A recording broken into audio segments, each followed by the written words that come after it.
Bonjour à tous. Alors aujourd'hui nous sommes le week-end pascal 2020. Vous voyez, c'est le printemps, là il y a les cerisiers qui sont en fleurs, les pissenlits, c'est super beau, il y a du jaune. Le jaune c'est super. Alors je me présente d'abord, je suis berger. Je possède des milliers et des milliers de moutons qui m'obéissent au doigt et à l'œil, et aussi à la baguette. Mon rôle de bon pasteur est de les protéger avec amour. Donc je les nourris bien, j'en prends soin. Un mouton, parce que je sais qu'un mouton bien élevé avec amour, eh bien c'est l'assurance d'obtenir une laine soyeuse, de qualité, et une viande fondante d'un goût incomparable. Ça c'est certain, moi j'aime mes moutons. Alors pourquoi mes moutons sont heureux, mais vraiment heureux quand je les tonds? Pourquoi est-ce qu'ils ne réagissent pas? Pourquoi est-ce qu'ils ne réagissent pas quand je les vaccine, quand je les sacrifie sur l'autel de la gastronomie?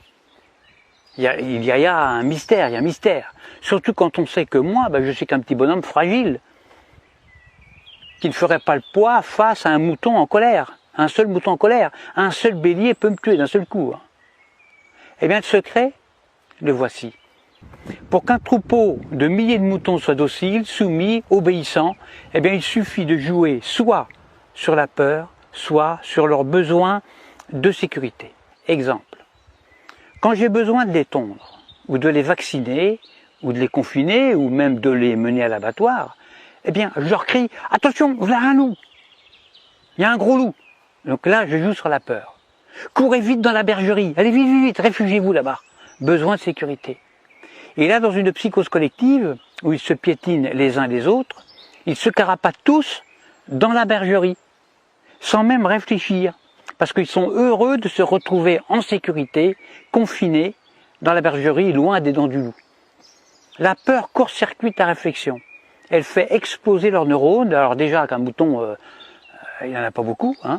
Alors pendant que leur attention est dirigée vers le loup, eh bien moi, tranquillement, je les tonds, je les vaccine, je leur tatoue le gigot, je puce les rebelles, je castre les chefs, bien sûr, en leur injectant des médicaments, etc., etc.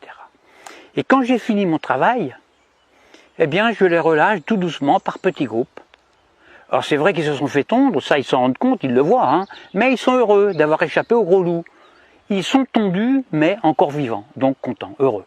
Je les fais alors bêler tous en chœur à la tombée de la nuit et je leur demande de m'applaudir à 20 h au moment du journal télévisé qui leur raconte qu'ils ont échappé vraiment à un grand danger.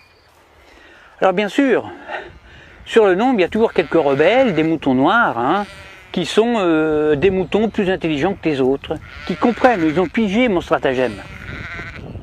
Alors ils essayent, ils tentent désespérément d'expliquer à leurs frères moutons, à leurs congénères, que si le loup en croque 2 ou 3 seulement, le berger, lui, est beaucoup plus dangereux, puisqu'ils finiront tous sur une table en méchoui, ou sur la table pascale. Alors il faut les gérer, ces moutons noirs, qui ne veulent pas rentrer dans la bergerie, parce que ce sont des rebelles, ce sont des esprits libres. Alors à ceux-là, soit je leur montre mon bâton, soit je les fais mordre par mon chien.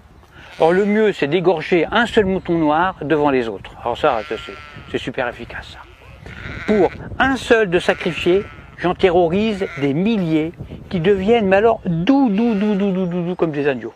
J'en tue un et j'en soumets des milliers. C'est comme ça qu'on étouffe la moindre velléité de révolte. Alors il y a de nombreux hommes politiques qui viennent me demander de les coacher. Alors que moi je ne suis qu'un simple berger, je suis qu'un pauvre berger, mais s'ils me le demandent, c'est justement parce qu'on peut utiliser ces méthodes, les méthodes de berger, chez des humains. En effet, la différence entre le comportement des moutons et celui des humains, eh bien c'est que justement il n'y a aucune différence. C'est ça le secret. Le secret est là, il n'est pas ailleurs.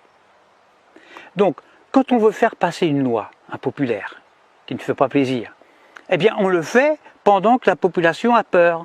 Par exemple, on parle de crise climatique, de crise de la dette, de crise financière, de tempête, de canicule, de terrorisme, de crise sanitaire, etc., etc. À cause du coronavirus, là on joue avec la peur, eh bien on a réussi à confiner non pas des milliers de moutons, mais des milliards d'humains sur toute la planète. sur toute la Terre. Des humains, confinés comme des animaux. Des humains déshumanisés. Et le pire, le plus révoltant, le plus dramatique, c'est que les chefs rebelles ferment leur gueule. Les grands chefs, ils acceptent aussi leur confinement. Alors la seule solution pour s'évader de ce piège machiavélique serait un réveil collectif. Alors moi personnellement, je ne perds plus mon temps à essayer d'éclairer les blaireaux. Ça sert à rien, ça ne sert strictement à rien. Parce que quand j'explique la stratégie dont sont victimes les moutons, soit le mouton est déjà éveillé, alors dans ce cas-là, toutes mes explications sont vraiment inutiles, ou alors je tombe sur un mouton con. Et si c'est un mouton con, il ne comprendra rien à ce que je lui raconte. Parce que justement, c'est un mouton con. Alors il faut faire attention parce que le mouton con, lui, il n'est pas fautif. Il est con, c'est tout, c'est pas sa faute. Alors à bientôt pour une prochaine vidéo. Pensez à vous abonner, à diffuser la vidéo parce que je me présente aux prochaines élections présidentielles et puis j'ai besoin de beaucoup d'électeurs. Et je dis, vive moi, votre futur président dictateur. Faites le bon choix, votez pour moi. À bientôt.